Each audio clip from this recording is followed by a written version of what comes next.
just type in the chat if you can hear, or thumbs up or anything. Can, right? Can hear, right? Okay. Yes, okay. Thank you, Wei Ling. Yeah. Okay. We'll just wait for 1 more minute so you guys can grab a quick drink first before we start.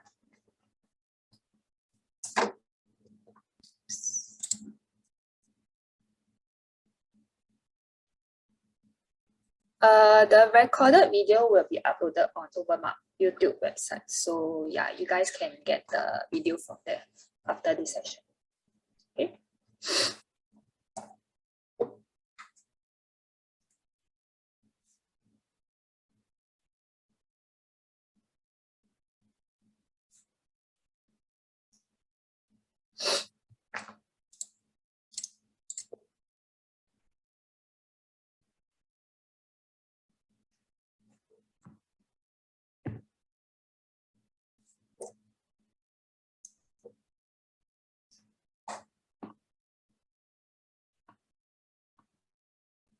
Okay, let's start. So hi guys, thanks for joining me and Overmark in this Head Start program. So basically today what we'll be doing is just providing a very brief intro on what to expect for next year as a GC2. Okay, so a brief introduction about myself. I'm Elaine. Okay, so I specialize in A-levels chem. So I've actually been teaching for about 10 years now. Yeah, so I do private group tuition and also crash course. So last year Overmark actually just started A-level crash course. Yeah, so we will continue this crash course yearly lah. Okay.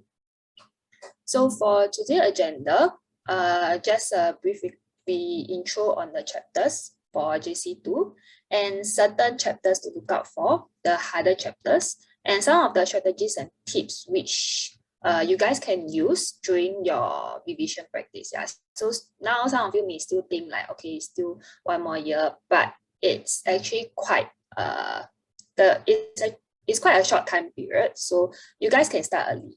Yeah, because of overall this is a Head Start program. Okay, so then next I'll be going through on organic chem. Okay, because organic chem is one of the biggest chapter in chemistry. So I'll just give a brief intro on organic chem and also what you guys will be touching in J2. Yeah, I know some of you touch organic chem in J1 already. So I'll just link all the chapters together, okay, in one big chapter as an organic chem itself. Okay, and then a 1 year timeline on what I'm planning to do, okay, for until the A-levels. And of course, there will be Q&A sessions at the last. Yeah, so if you have any questions, you can stay to the end, or anytime you can just type in the chat and I'll just address it at the end of the session. Okay, anytime you can feel free to unmute yourself, so just be a very casual session. If you want, you can also show your on your cam, on your video if you guys are comfortable. Okay, so these are the chapters for H2 chem. Okay, so these are all the chapters which will be tested. So last year transition metal have been taken out, so we shall not last year, this year. Okay, yeah, this year transition metal is taken out, so we shall see whether next year A-levels will be taken out again. Okay, so the red color ones are those usually will be taught in J2. Okay, so you see that you are almost halfway done for chem lah. Okay, so the black color are taught in J1s and then the red color will be those in J2. Okay, so for the hardest chapter next in J2, of course, will be organic chem. Okay, because it's the most heavy weightage chapter. And it's very difficult because it has a lot of reagents and conditions you have to memorize. Okay, so not only like if the reaction occurs at room temperature, you also have to state that it's at room temperature. So you have to memorize specific conditions. Okay, and it splits up into individual functional groups chapter. So it's very difficult when you try to combine all the different chapters together.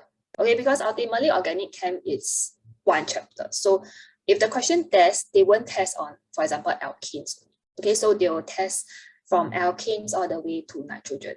Okay, so that's the hard part, to consolidate all the reactions you have learned Okay, from alkanes, the first chapter, to nitrogens, the last chapter.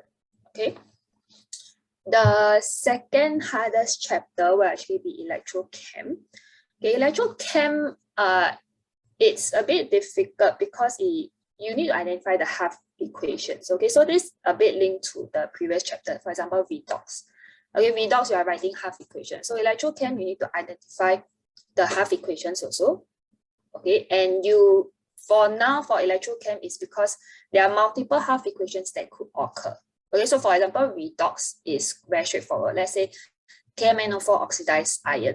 Okay, so you know that the half equation will be iron and KMnO4. Okay, but for electrochem now, there's more than one reagents that can be oxidized.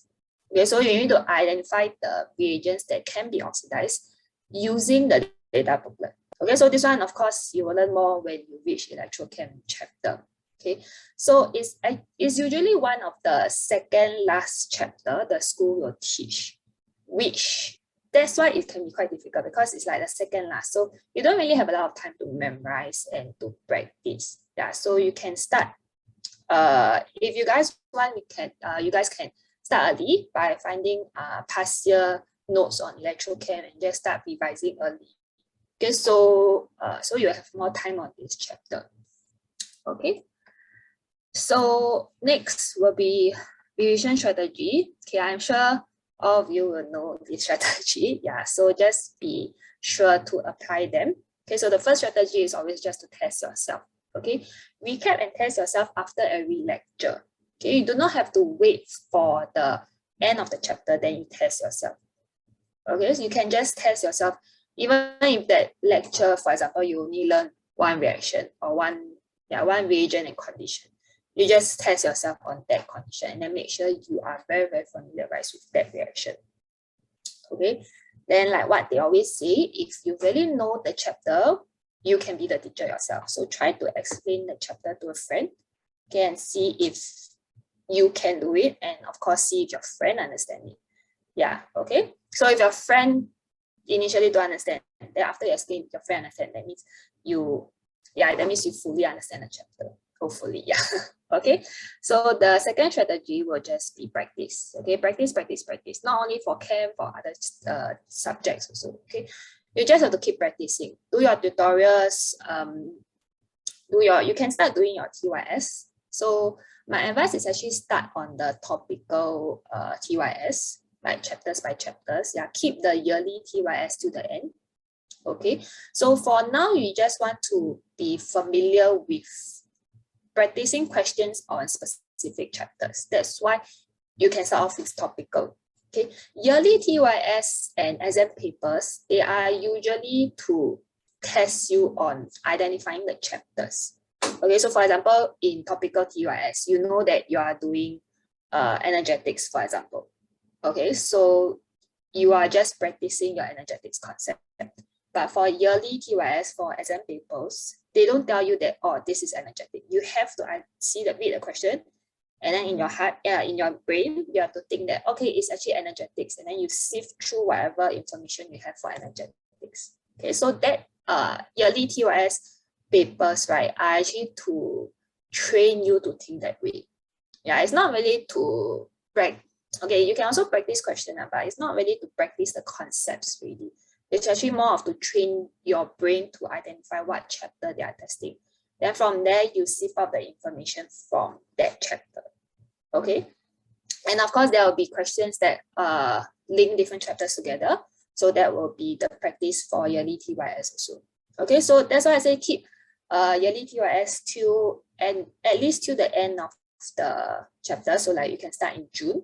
Yeah, of course not like in October. Yeah, you can start in June when the syllabus are done. Yeah, then you can start practicing. But for now, if you want to recap your J1 chapters, you can just do the topical TYS. And of course, your school tutorial. Okay. Then make a note on those difficult questions.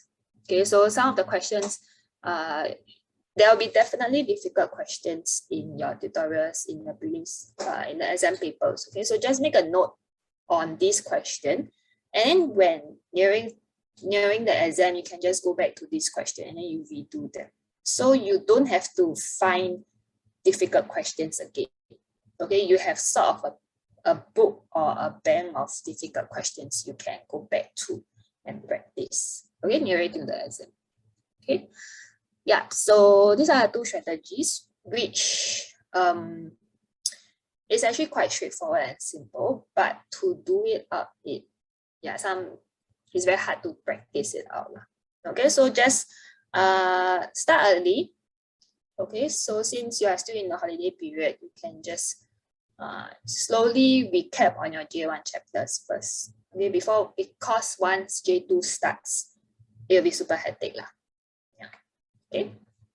So the tips is get your fundamental topics right. So if you are still struggling with your J1 chapters, please go find your camp tutor or find someone else to help you with the revision before J2 starts. Okay, or you can go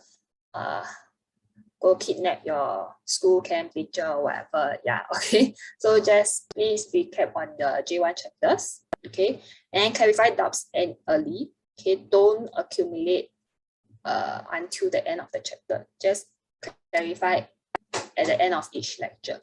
Okay, and be consistent. Okay, so you can start to plan, like for example, 1 week, like Monday to Friday, you can start like, you can do chem, math, physics, something like that. Okay, so you can start to plan your study schedule. Okay. Okay, so the main thing for today, okay, will just be an overview on the organic chem chapter. Okay, so for organic chem, firstly, there will be different functional groups. Okay, so if you can see here, these are all the different functional groups. Okay, so hydrocarbons will be your alkane, alkenes, and arenes, which I think some of the schools have actually touched on that already. Okay, so next, if you move on to J2, you will go on to the other chapters. Okay, then these are the functional groups that are responsible for the chemical reactions. Okay, the R groups, some of my students, they actually get confused with functional groups and R groups. The R groups are usually the part of the molecules that do not take part in the reaction. Okay, so usually when we want to simplify it, we just simplify as R group. So for a big chunk of the molecule that do not take part in the reaction, we just put it as R. Okay, simplify it as a R group. Okay, so next, you guys also have learned about naming of compounds. Okay, so these are the 3 steps which you take to name a compound. Okay, so firstly, you name the longest continuous carbon chain. Okay, so what do I mean by that? So for example, if I have C, C, C. Okay, my pen is a bit, okay. So let's say like this. Okay, so the longest continuous chain will be here. Okay, the 4 C's. So these are the longest continuous chain. Okay, so name the longest continuous. So count the number of C's in the longest continuous chain. So here you have 1, 2, 3, 4. Okay, so it's 4 C. Okay, so some of you might see that actually if you count here also can, but there is a 3 C. Okay, so choose the longest one. So number 4 will be the longest. If you want to name here, also can. Okay, also 4C. So it's still, the longest will still be a 4C. Okay, so first step is always to figure out where is the longest carbon chain. Okay, because that will tell you what is the main name you should give. Okay, so if it's 4C, it will be butane. Okay, so it's like this. Okay, so for alicyclic chain, you just add a cycle. So for example, let's say this is the main one. So let's say if it's a square. Okay, so it's still 4C, so it's cyclobutane. Okay, so step 2 will be to name the functional group. Okay, so this one, there are different functional groups, right? Like just now I mentioned. So name the one with the highest priority. Okay, so there's a table of different hierarchy, okay, which it should be in your lecture notes. Okay, so name the highest hierarchy hierarchy first. Okay, that is the main functional group. Okay, so alkane, right, is the lowest in hierarchy. Okay, so you have to, so usually if there are other functional groups than alkane, you don't really name it butane. So like if you have alcohol, it will be butanol. Okay, so name the main functional group first. Okay. Then next will be you number the carbon chain. Okay, so the main functional group will be assigned as the lowest number possible. So let's look at this example here. Okay, so first identify which one is the longest chain. Okay, so if we go here, okay, or we can also go here, right? Okay, or we can also go here. Okay, so figure out, you just look at the structure itself, then just see where the carbon chain can be. Okay, so in this case, we will have 3 possibilities. Okay, so look at all 3 possibilities. Okay, the blue one will be 5 C's, right? The yellow one will be 4 C's. Okay, and the red one will be 1, 2, 3, 4, 5, 6 C. Okay, so you have 4, you have 5, you have 6. So choose the longest one, which is 6, which is hexane. Okay, so that's how you get the main name first. Okay, then next is you see, okay, so let's say it's the red one. So if this is the red one, this one will be the additional side chain, right? So how do you name a side chain? Same thing, count the number of C. So this one is just 1 C, so it's mid down. Okay, so that's why it's mid down. Okay, then how do you count the number? Okay, so you can either start from left or right. It doesn't really matter for this case. Okay, for let's say functional groups that are at the end, so like carboxylic acid, you always start from the carboxylic acid. Okay, so in this case, you can start from left, so you can start from here. So it's 1, 2, 3, 4. Okay, so it will be 4. Okay, or if you count from the other side, it will be 1, 2, 3. Right? Yeah. So which number do you choose? You choose the smallest one. Okay, so it will be 3.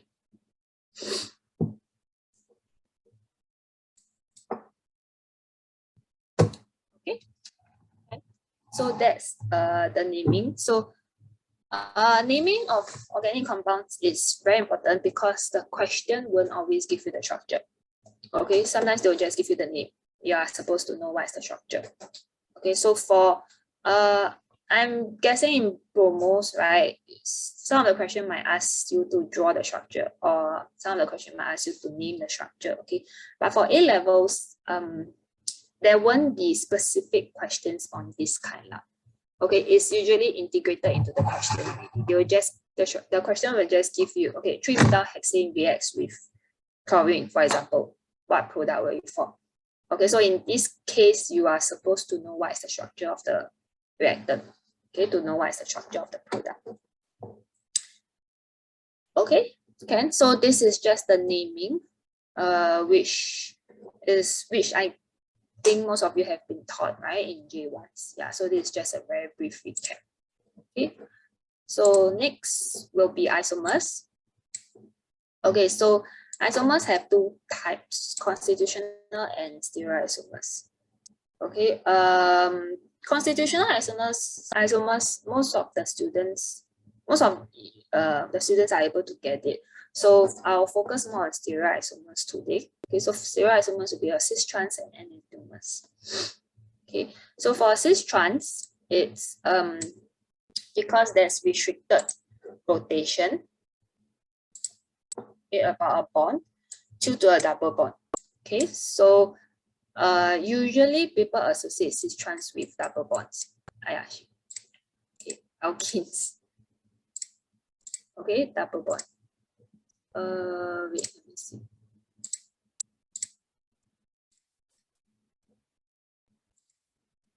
Okay, yeah, with alkenes, I'll say as a double bond. Okay, but a lot of them, they actually forget that they can actually exist as a ring structure also. Okay, so if let's say it's a cyclic compound, so in a cyclic compound, you cannot, just remember cis trans is because you cannot break the bond without, you cannot rotate the bond without breaking it. So if you are cyclic, right, okay, like a circle, right, you cannot rotate without breaking it. Okay, so that's why in a cyclic, you can actually also have cis trans. Okay, so a lot of students, they forget about this one, the ring structure one. They only remember cis trans. Okay, but for a ring structure, you can also have cis trans. Okay, so same thing. How do you know whether it's cis or trans? You can just, let's say, if as long as it's the same side, so let's say both H, okay, protruding upwards is H, and then let's say downwards is Cl. Okay, so they will be cis in this case. So the definition of cis trans is still the same. Same functional groups on the same side, cis. Then on a different side will be trans.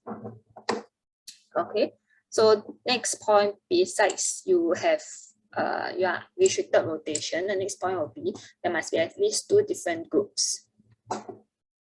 Okay, so these 2 groups have to be different.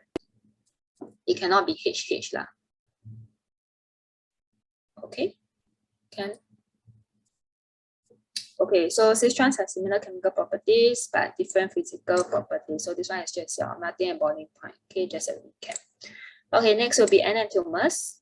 Okay, enantiomers are your chiral carbons basically. Okay, so a shortcut to identify chiral carbons, right, is your C, right, must have 4 bonds. Okay, so so all the double bonds, right, all the unsaturated, right, so like double bonds, triple bonds, okay, they cannot be chiral carbon. Okay, so all the unsaturated ones, you can immediately eliminate them as chiral carbon. Okay, this is just a shortcut to identify chiral carbons. Okay, so for chiral carbons, you have to be saturated because you need all 4 to be different. Okay, so if you see double bond, right, these 2 double bond are the same region, so up. Then triple bond, 3 are the same, so also up. Okay. So for there's something as asymmetry. So asymmetry is when there is no plane of symmetry. Okay, so these are all symmetrical. Okay, so you see if I cut a line here, it's actually symmetrical. Okay, so if they are symmetrical, then you will not have chiral activity. Okay, you will not have optical activity. What is the meaning of saturated carbon? Saturated carbons are when you have all 4 bonds that are bonded to different, how do I say? When your all 4 bonds, right, are bonded to different groups. Okay, unsaturated is like a double bond, a triple bond. Okay, not only for, this doesn't apply for just carbon. Okay, it can be, let's say, oxygen. Okay, O2 is also an unsaturated compound. Okay, like CO2.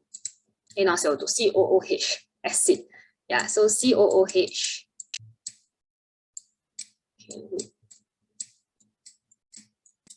Okay, COOH is an acid. It's an unsaturated compound because of the double bonds here. Okay, so saturated is when you only have single bond. Okay, not necessarily have to be all different. All different is a chiral carbon, but you must be single bond. Okay, so that's a saturated compound. Okay, then yeah, so when they're optically active, they rotate the plane of polarized light. So okay, so one thing to note is your racemic mixture. Okay, so racemic mixture is when you have both the isomers in the same mixture. Okay, so that's why they do not rotate the plane of polarized light. They cancel each other. Okay, so racemic mixture is very important because in organic chem, some of the mechanism, right, actually produce racemic mixture, which we'll touch on later on. Okay. Okay. Then hybridization. Okay, this is just a very brief intro. Hybridization, you have sp3, sp2, sp1. Okay, basically it's just count the number of bonds. Okay, so if you are 4 bonds is a tetrahedral, 3 bonds is sp2, 2 bond, okay, is sp. Okay, so this one is just a brief recap. Okay, types of reaction. Okay, so for this part here, right, I summarized all the reactions from alkanes to nitrogens. Okay, so some of the reactions you might have seen before, like in alkenes or arenes, but some of the reactions you might not have seen before, like, because it will be in the other chapters. Okay, so substitution reaction basically involves the replacement of a compound. Okay, so for example, this one is a free radical reaction. Okay, so you are substituting a H with a Br. So this one is in alkane chapter, which I'm sure most of you have touched on already.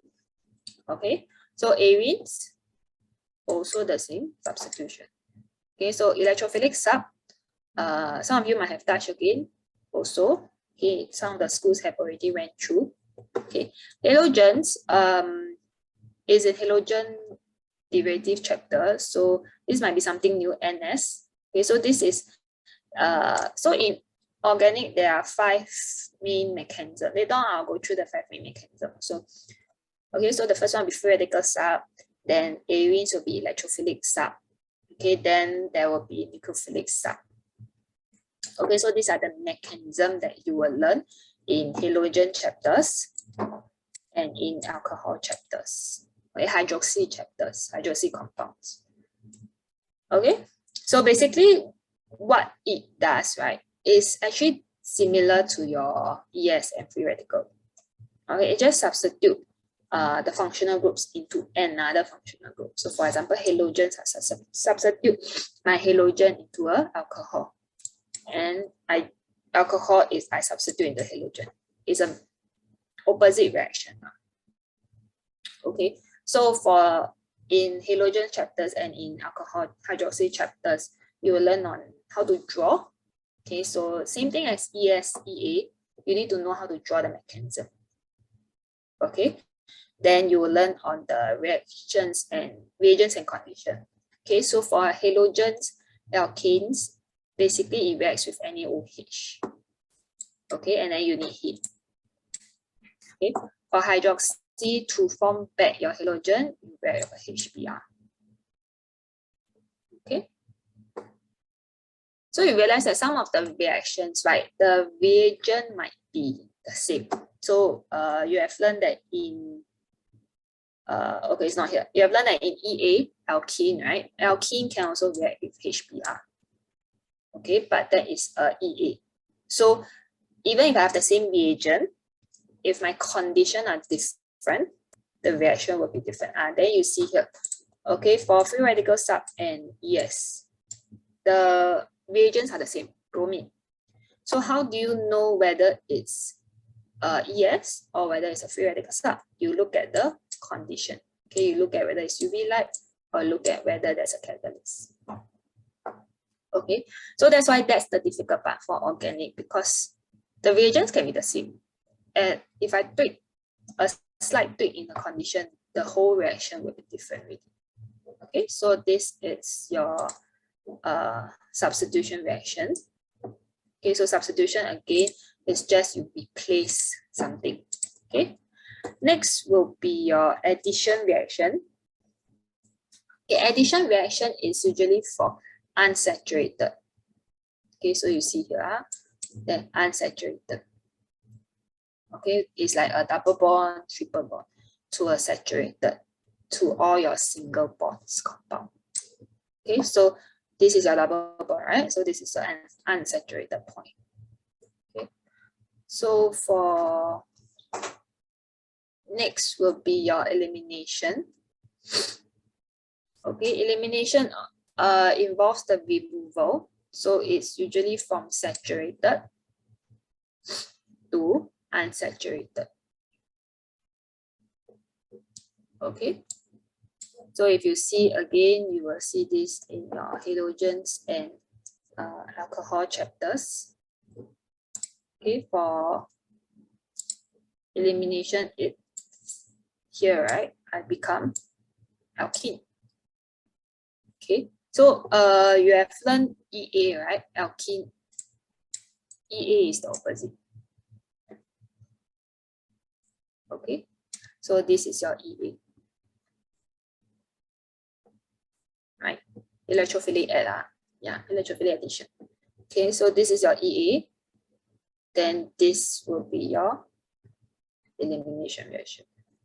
Okay, so so you can see the reagents and reactants and product, they can actually switch them. So the product can become the reactant now, and then it forms back to the original reagent reactant. Yeah.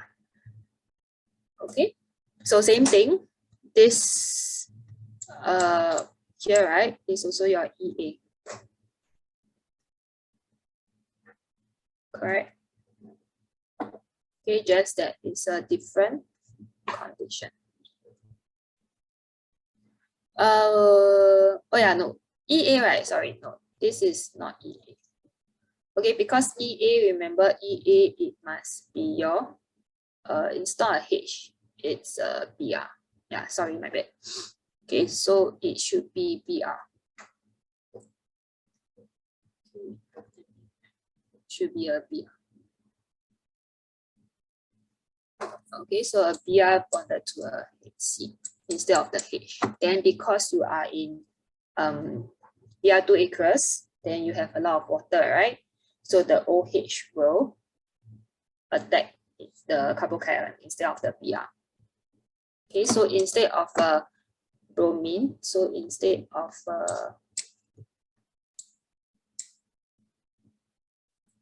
BR,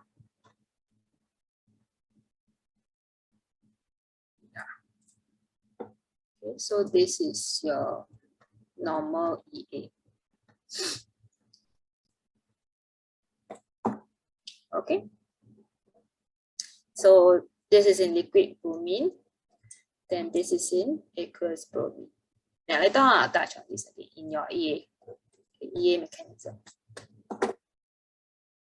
Okay, so this is just to just a brief intro for halogens and hydroxy chapters. Okay, what are the reactions? Okay, that you might see next year. Okay, next, condensation. Okay, condensation is you condense them together. So for two functional groups, you condense them into one. Okay, so for your functional groups, let's say your carbonyl compounds. Okay, carbonyl compounds, you condense them, you join them together. Acid chloride, condense them together. Okay, so this is your esterification. Okay, your acid chloride, this one is your esterification. Okay, you form an ester. Okay, your ester is actually here. Okay, it's between acid and alcohol. Okay, if you're interested, okay, you need to know. So where do you break, right? Basically, is you break here. Okay, and then you break here. Okay, so if it's not an acid chloride, let's say if it's a normal acid, so a normal acid will also be able to undergo esterification. Okay, so if it's a normal, okay, normal acid also the same thing. You break at this, you break here. See, you break here.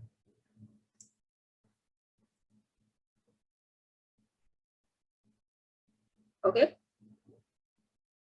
So then for carbonyls, right? Carbonyls, it's you break a double bond, you break the end, you combine them. Okay. This is under your carbonyl, and then this is your nitrogen compounds chapter. Okay. Okay. Hydrolysis. Hydrolysis is you break. Okay, so just now condensation is you form, then you break. Okay, so always there's it's not really a reversible reaction, but you just swap it around. Okay, so if you can form something, you can also form back to your previous reactant. Okay, so for hydrolysis, it's you break. So see, ester, right? Esterification. So I want to break back into my two compounds. So I just break them. Okay, so I break here. Okay, then this one I break here. Okay, so this is an amide nitrogen compound. Okay, then nitrile. Okay, this one is slightly unique. So nitrile is actually a C triple bond N. Okay, C triple bond N. Then this is your CH3. Okay, so in a C triple bond N, I become a acid, C double bond O, COO. Okay, so nitrile, it's under your nitrogen compounds chapter. Okay, but again, you will see this in the other chapters also, because ultimately they are all overlapping now. Okay, so once you reach the last few chapters of organic, right, which is your carboxylic acid and nitrogen compounds chapter, it will be easier because most of the reaction you see before. Yeah. So after arenes, you might go to halogen. So once you start halogen is the chapter where a lot of new reactions come in. Okay, because alkanes not much reaction. Alkanes mainly will be free radical sub. Okay, alkenes will be your EA and then oxidation. Okay, new thing, oxidation. Then for your arenes will be your ES. Okay, so for halogen onwards will be a bit more. Okay, then halogens, hydroxy and carbonyls. These three will be relatively more new reactions. Okay, then once you reach carboxylic acid and nitrogen, the reactions are more or less repetitive already. Okay, because you should have memorized them already. Yeah, so try to memorize a bit of the reactions that you have already learned. Okay. So all these conditions you have to memorize. So for acid, right, usually we just say acidified KMNO4, for example, oxidation. Okay, you don't really have to state that you have H2SO4. You just have to state that it's acidified KMNO4. Okay, it's understandable that there's acid. Okay, and just take note, acidified KMNO4 doesn't mean it has to be H2SO4. It can also be HCl. Okay, so sometimes the question might trick you. Instead of putting H2SO4, they put HCl. And some of the students, they will say, hey, HCl is not H2SO4, so it's not acidified. So they cannot trick lah. Yeah, but so they think that it will not occur, but actually it will occur. Okay, because acidified just means there's an acid. It doesn't mean it have to be H2SO4. Okay. Okay. Oxidation. So alkenes oxidation you have learned with it, so that one is not new. Okay, so something new will be alcohol. Again, okay, alcohol oxidized to, so this is a ketone.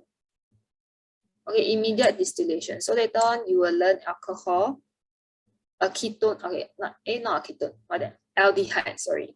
Okay, aldehyde, right? Aldehyde and ketone, they are carbonyl compounds.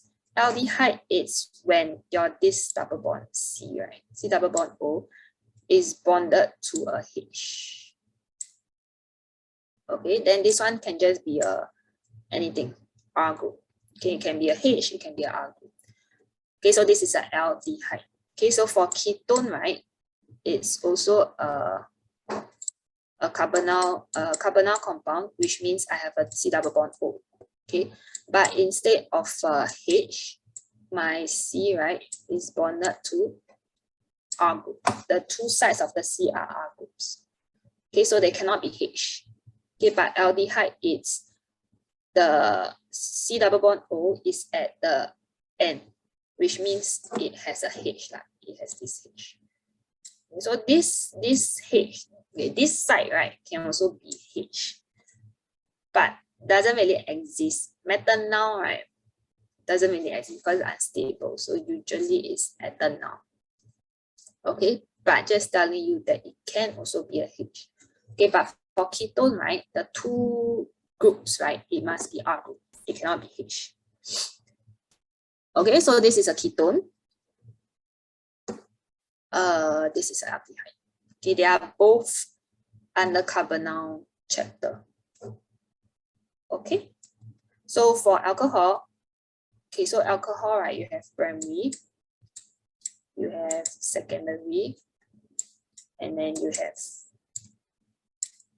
okay, sorry, my handwriting is a bit tertiary.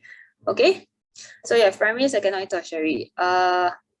Yeah, I'm sure you all know what is primary, secondary, tertiary, right? So this is a primary lah, because I only have one R group. Okay, so primary alcohol can oxidize to a aldehyde. Okay, then from an aldehyde, I can oxidize to a acid. So there are two conditions. Okay, the first condition is immediate distillation. I give you a aldehyde. Then aldehyde, right? Then aldehyde, I can further oxidize to an acid. Okay, so this is scenario one with immediate distillation. Okay, with a weaker oxidizing agent, dichromy. Okay, the second scenario for primary alcohol, okay, we are still talking about primary, yeah, is direct oxidation to the acid. Okay, so again, first scenario for primary, it's alcohol to aldehyde, aldehyde to acid. Okay, second scenario for primary will be alcohol to acid straight away. Okay, you skip the intermediate, which is your aldehyde. Okay, how do you do that, right? It's you use okay, you can still use a weak oxidizing agent, but without immediate distillation. Okay, so prolonged heating, for example, or just heat. Okay, so that's the first method. The second method, right, is you use the stronger oxidizing agent, which is our KMnO4. Okay, this one. Okay, so KMnO4, once you use KMnO4, it will directly oxidize to acid. Okay, once you use KMnO4, you cannot form aldehyde already. Okay. Okay, so that is for primary alcohol. Okay, so now we go to secondary alcohol. Secondary alcohol.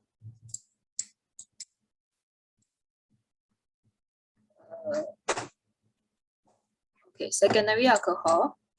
Okay, secondary alcohol is when you have two R groups, right? Yeah.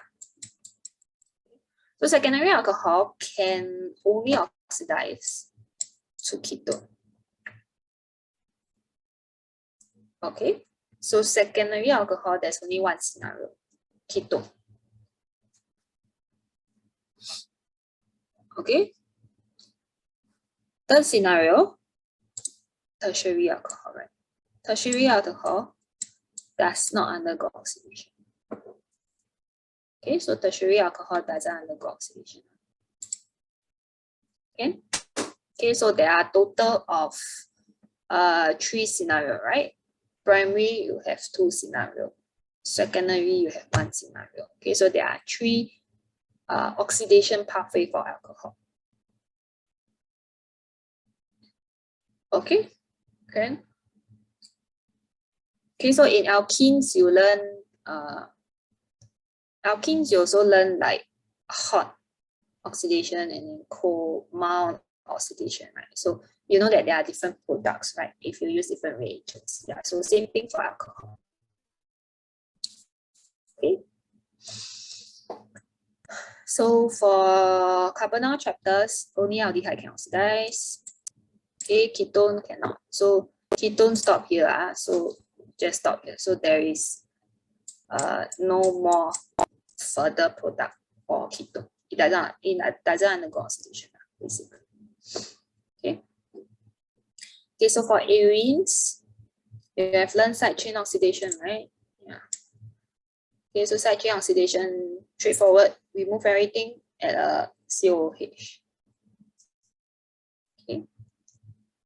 Okay, so while we are at this arenes, right? So I just want to say it's very important that you memorize the reagent and condition also, because now I have arenes and now I have alkenes. Okay, so remember the substitution reaction. I can react with Br, right? Okay, so how do you know you react with arenes? Or how do you know you react with my alkanes? You need to see the condition. Okay, so that's why you have to be very, very familiar with the reagent and condition. Okay, next, reduction. Okay, so reduction is just the opposite of oxidation. Okay, so how do I form aldehyde? I oxidize from alcohol, right? So I reduce aldehyde back to alcohol. Okay, so how do I form acid? I oxidize from primary alcohol also. So I reduce back to primary alcohol. So ketone, how do I form ketone? From secondary alcohol, right? So I reduce back to secondary alcohol.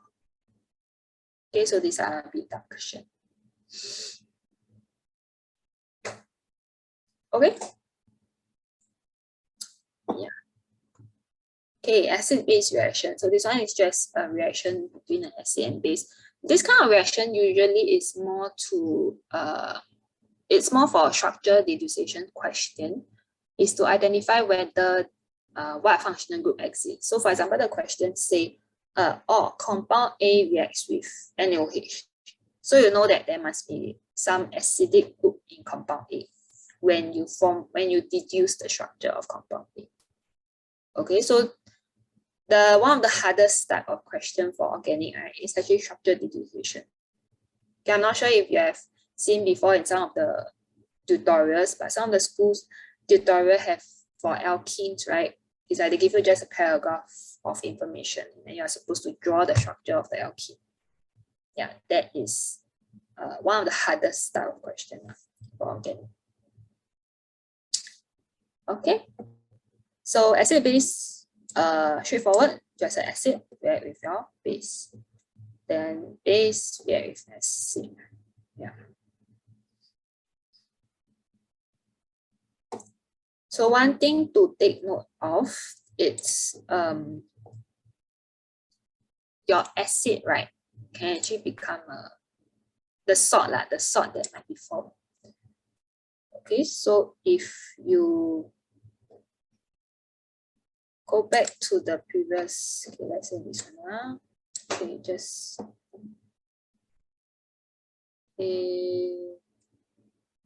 no, this one, oxidation.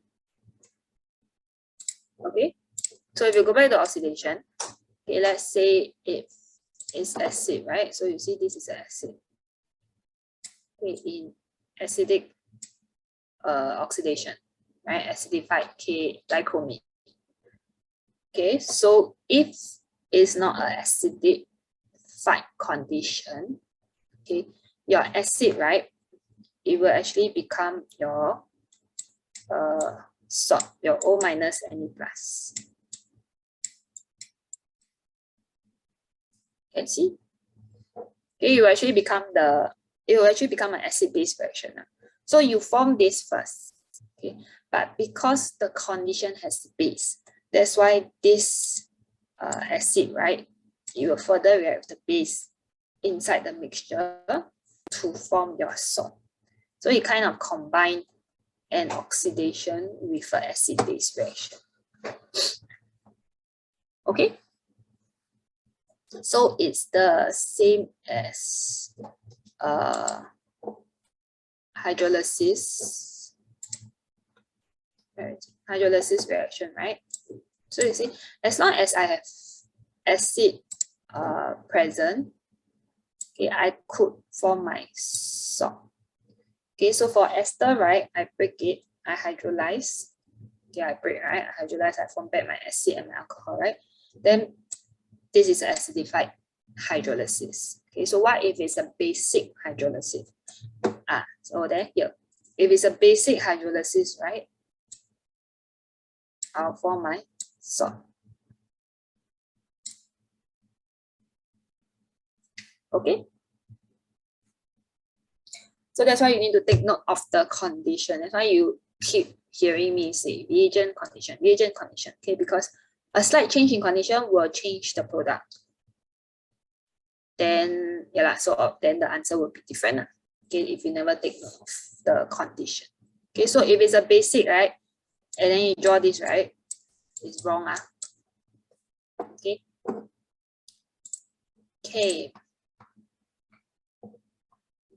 Okay, so the 5 main mechanism, let me see, okay, so 5 main mechanism. Okay, so these are the 5 main mechanism which you need to know how to draw. Okay, so free radical sub, not much drawing, like specifically just writing and then draw your half arrows. Okay, half arrows with your radicals. EA and ES, I'm sure you have seen the drawing before. Okay, drawing of the arrows with the flow of electrons. Okay, and now the delta charges. Okay, so for you will learn 4 and 5 in next year. Okay, NS will be halogens and hydroxy. Na will be carbonyl. Okay, so you realize all the addition, right? It's all the unsaturated compounds. Okay, alkenes, double bond. Carbonyls, double bond. Okay, so that's why you can add, because you double bond, you break, you form single bond, you add a new bond, right? Yeah, so that's why it's an addition. You are adding this. Okay, so for addition is usually for unsaturated compounds. Okay, for substitution is usually for saturated compounds. Okay, so these 3 you have learned. So left these 2. Okay, for next year. Yeah. So first, free radical sub. So in the initiation reaction, okay, so what you have to draw, okay, when the question asks you, basically you only have to draw this one. Okay, so drawing, take note of the half arrow, and yeah, your radicals, basically, and your condition. You have to write the condition. Okay, so this is drawing for free radical sub.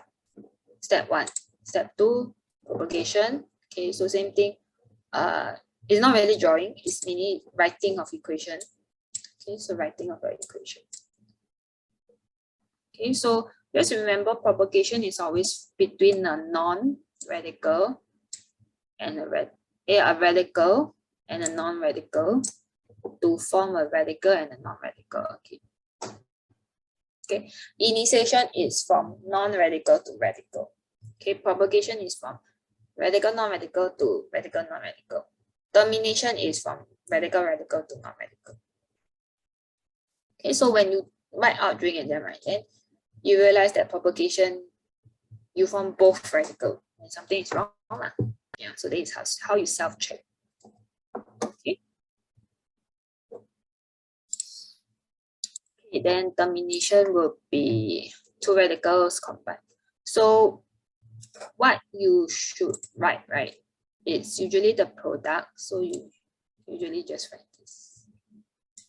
Okay, so this 2 is just to show that some of the possible byproducts. So that's why free radicals also have byproducts.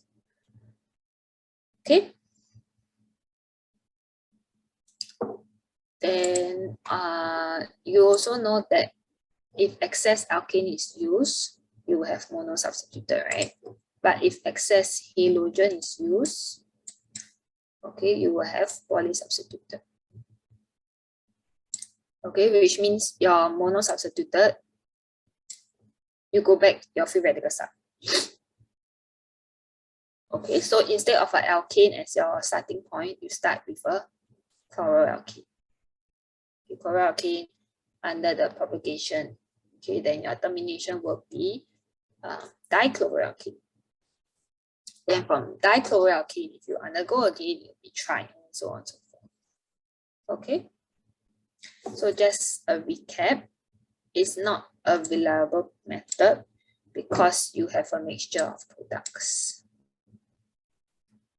Okay, so just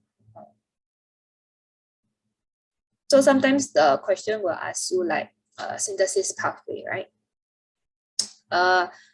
So try not to use this as a synthesis pathway unless you really cannot think of anything else. Okay, because synthesis pathway, there are multiple answers for a synthesis pathway question, but you have to choose the best pathway. Okay, so this is not the best pathway to form a halogen alkenes. Yeah, there are other pathways that you can form halogen alkenes. For example, you can form an alcohol. You undergo NS to form halogen alkene. That is better than a free radical subreaction. Okay. Okay. Then next will be your EA. Okay, so you guys have seen this also. So I'll just briefly go through. Okay. So for EA is you break your double bond. Okay. Then you form your carbocation. Okay, so for symmetrical alkenes, only one type is formed. Okay, so if I form here, it will be the same as I form here. Right. So for unsymmetrical alkenes, you guys have heard about Markovnikov rule, right? Yeah. Okay, so if I form here, it's a secondary carbocation. If I form here, it's a primary. So a recap, secondary carbocation is more stable, right? Yeah. So stability will be tertiary, secondary, then primary. Okay, so this one is more stable. Okay, so it's preferred. So this is your major product.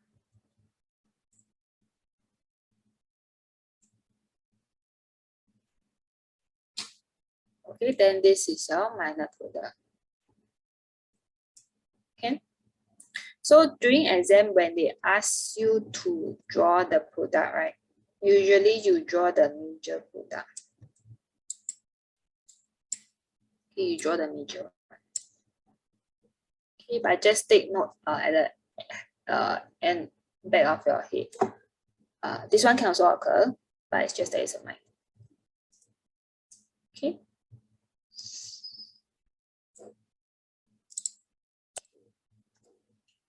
Then step 2 is to add. Okay, so same thing, symmetrical, doesn't really matter where you add because they are the same, they are isomers. Okay, for unsymmetrical, you will form the secondary product as your major product. Okay, so this one is your major. Okay, so this is your Markovnikov rule. So based on this rule, right, the Markovnikov rule comes into place that you add the H to the C with the more H. Yeah, so you see, I'm adding H to the C with the more H. Okay, no, this one.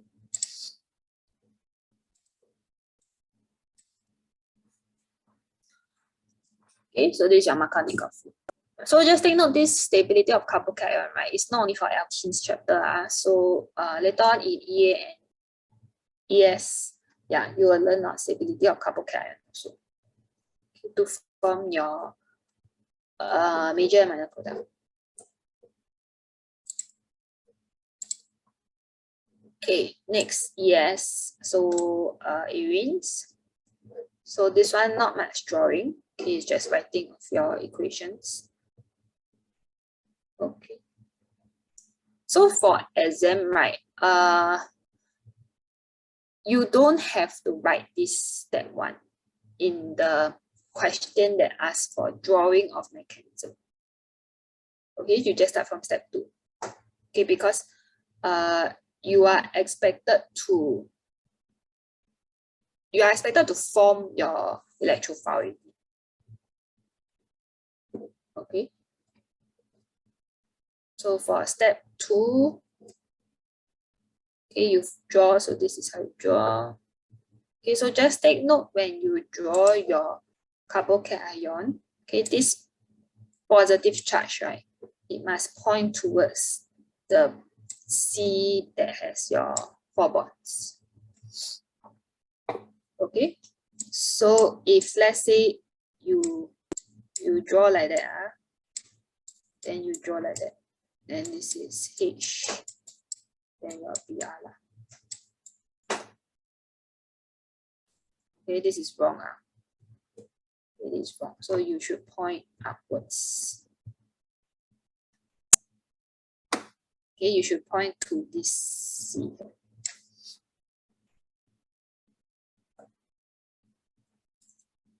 Okay. Then step 3 is you form back your carbocation, your urine compounds. Okay, so this one nothing new, it's just a recap. Okay, so next will be your Na. Na will be something new, is for your carbonyl compounds. Okay, so same thing as similar to your ES, right? You always start off the first step to form your either your nucleophile or your electrophile, right? So in this case, I form my nucleophile. Okay, then next will be step 2. Okay, so you see the nucleophile is attached to the carbonyl compounds, right?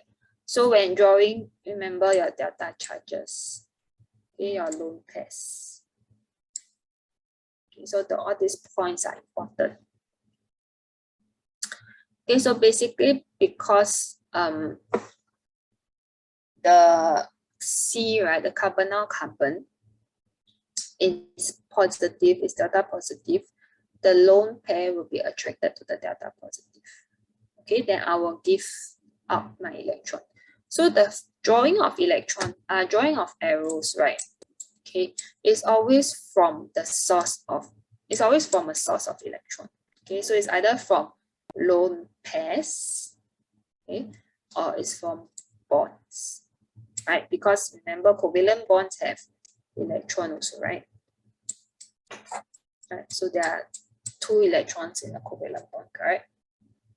So arrows is always from a source of electron. Okay, it can be from a lone pair or it can be from bonds, okay, covalent bonds. Okay, so the flow of electrons, so I always flow towards something that is positive. Okay, so because of the flow of electrons, I flow towards my O. My O will become negative. I attract electrons. I accept the electrons. So that's why my O becomes negative. Okay, so this one is because, okay, so your carbonyl C, right, is a trigonal planar, right? Okay, it has 3 bond pair. Okay, so this nucleophile, it can attack both sides of the plane. Okay, so this forms your racemic mixture. Okay, so whenever something attacks a carbocation that is, or something attacks an intermediate that is trigonal planar, okay, it can form a racemic mixture. So this one is also in your alkenes chapter. Okay, you break your double bond. You break your double bond. It's a trigonal planar. Okay, so you break, become a trigonal planar, right? So your ES, EA, your electrophile, right? So let's say bromine. It will attack here. Okay. So if your 3 bonds are all different, right, then it will form a chiral carbon, right?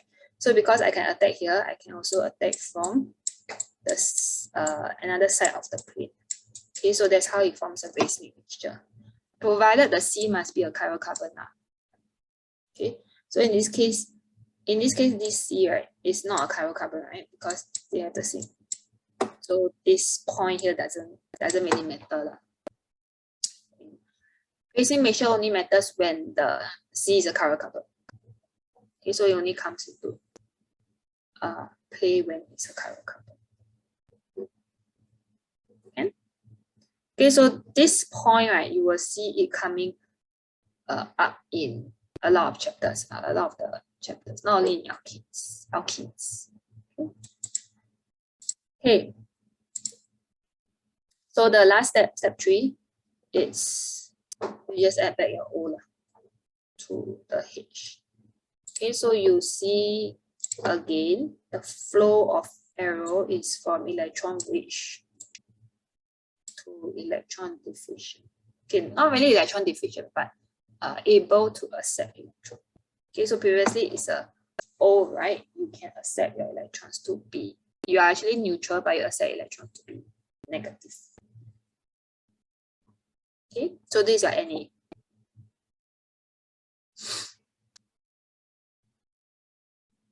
Okay, so if you remember, the product was a carbonyl.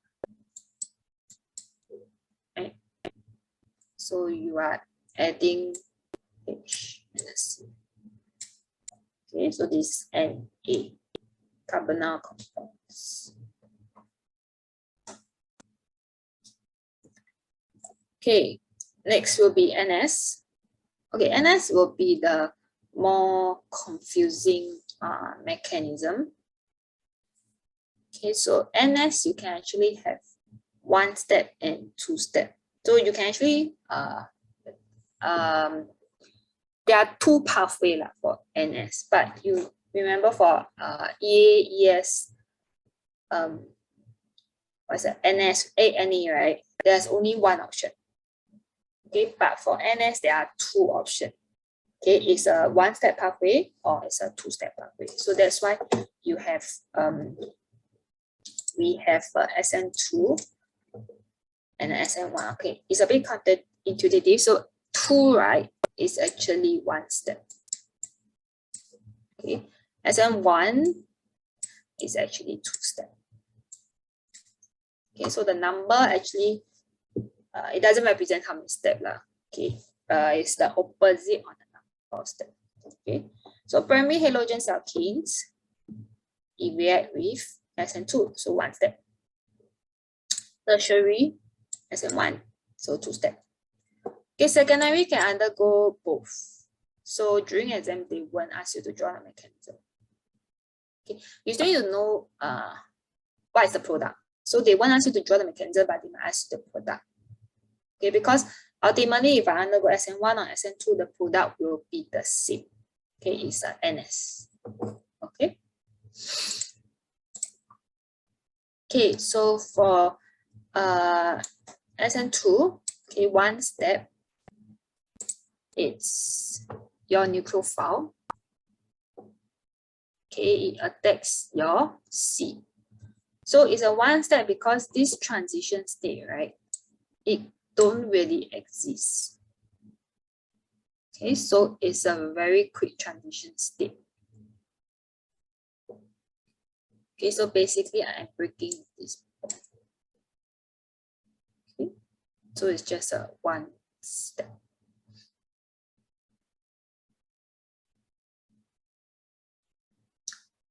Okay. Okay, so if it's a chiral carbon, okay, this one is just saying that applies to chiral carbon. Okay. So it's just invert. It's not a racing ratio. It's a different concept as the previous one. It's just you form the other isomers. You just invert it. Okay, this one is not very important for A levels. Okay, it's just more of FYI. Okay, what is important is you just have to remember that it's a 1 step, but you still have to draw the whole thing. Okay, you cannot skip this. Okay, cannot skip this. You have to draw this. Okay. But you have to know there's a transition state, which means it doesn't really exist. Okay, but you have to show that it's been formed. Okay, so SN2, it's more, it's easier, like it's just a button. You just draw like that, and you form, and you form the button. Okay, SN1, it has 2 steps, right? So first step is you again break your halogen. C to your X bond. Okay, then you form a carbocation. Okay, so you see, carbocation means it's a trigonoplanar, right? Which means it can form a racemic mixture. So back to the racemic mixture concept.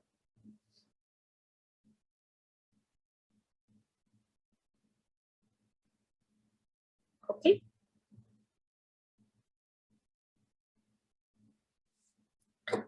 Okay, so drawing is the same. Okay, so I need to note the 3D arrow, 3D bonds, right? You don't have to draw. You don't have to draw it as a 3D bond. Okay, just draw normally. This one is just showing you there is a chiral carbon. But you don't have to draw it. Okay, you can draw as per normal bond. Okay, but arrows have to draw charge have to be drawn. Balloon hair have to be drawn. Okay, so all these marks. Marks are awarded for all this. Okay, so if you don't draw them, marks will be deducted. Okay, so that's all these small things, right? It like deduct here, deduct a bit from there. So that's why it's a bit hard to score for organic, because you have to take note of all these small details. Okay. Okay, so that's it for the review on organic chem. Okay, so if you have any questions, you can type in the chat or you can unmute yourself. Okay, so yeah, so that's it for the review, the whole gist of organic chem. It's a bit brief, I know. Yeah, it's a bit like, yeah, because it's just an introduction. Yeah, so if you guys are keen, okay, of course during lesson you can ask more questions, or we'll definitely go more in depth during lessons. So for overmark, okay, what we are doing next year is we will be having weekly group tuition. Okay, so there are different subjects. So not only chemistry, there are physics, math, we are all doing weekly group tuition. Okay, so for chemistry, right, the dates and the time will be every Thursday, 3 to 5 p.m. Okay, so the group tuition size is kept at a maximum of 8 packs.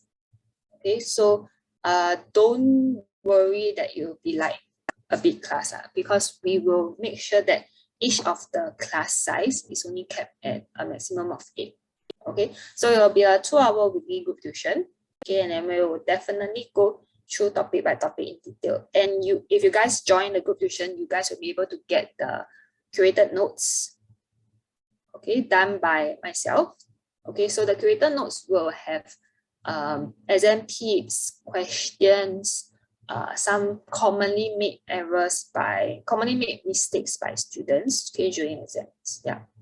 So if you join a group tuition, we will you'll be able to provide with the notes. Okay. So for now, the group tuition will be on Zoom.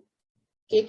We will shift to physical lessons when the center opens to be in July, mid of next year. Okay.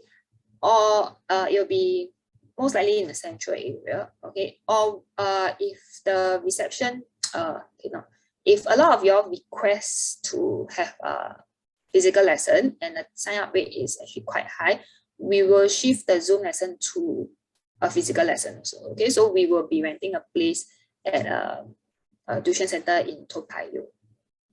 Okay, so the location wise, we will play and see on how many of you guys sign up. So if you sign up, if you scan a QR code, you will be able to sign up. Under the sign up option, there will be either online or physical option which you can choose from. So if you prefer physical, right, you can choose the physical one. Yeah, and we'll see what's the sign up rate. Okay, so if ultimately we still have to stick to Zoom, we will let you guys know, and you guys can decide also. Okay, so we will have a free trial lesson, which is on the 30th of December, which is 2 weeks. Yeah, 2 weeks from now. Okay, so we will start with the free trial lesson, 30th of December. Then subsequently will be every Thursday, 3 to 5 p.m. Okay, so the fees will be 45 per hour. Okay, so it will be $90 per week lah, basically. Okay, so for myself, I also provide one-to-one tuition. Okay, so if you guys are keen in private tuition, or you want more one-to-one consult or one-to-one more in-depth analysis of your own weakness, of your strategies that are cater more to your needs. Okay, we also do one-to-one tuition. Okay, so one-to-one tuition will be 1.5 or 2 hours. Okay, and also you'll be able to receive the notes lah. Okay, then the fees will be slightly different from a group lesson. Okay, there will be options for online and physical. Okay, so if you are keen, you can just WhatsApp me or Telegram message me lah, basically. Okay, so for the tuition, right, this is what we plan to do. For Jan to Feb, we will do a recap of the J1 chapters. Okay, because we won't have a lot of times to recap again after J2 like in J2. Okay, so we'll start with a recap of all the J1 chapters. Okay, then from Feb to June, we'll be focusing on the J2 chapters. Okay, and then we'll also be prepping for some of the exams. Okay, then from June to July, we will focus on the commonly tested chapters and questions. Okay, so for example, like energetics is always commonly tested, so we will focus on that. Okay, then August onwards will be just exam preparation. We'll do time practice, exam papers, trial mock exams. Yeah. Okay. Yeah. So basically, for August onwards, right, it's just a crash course exam preparation. Okay, keep practicing and practicing, and time management skills are basically. Okay, because time management is also very important for exam. If you know the concept but not enough time, then you also can't do that basically. Okay, can. So that's it for today's start question. If you have any questions, feel free to stay back and ask. Okay, I'll just stay back for a few more minutes. Yeah, if not, that's all. And thank you guys for joining. Bye.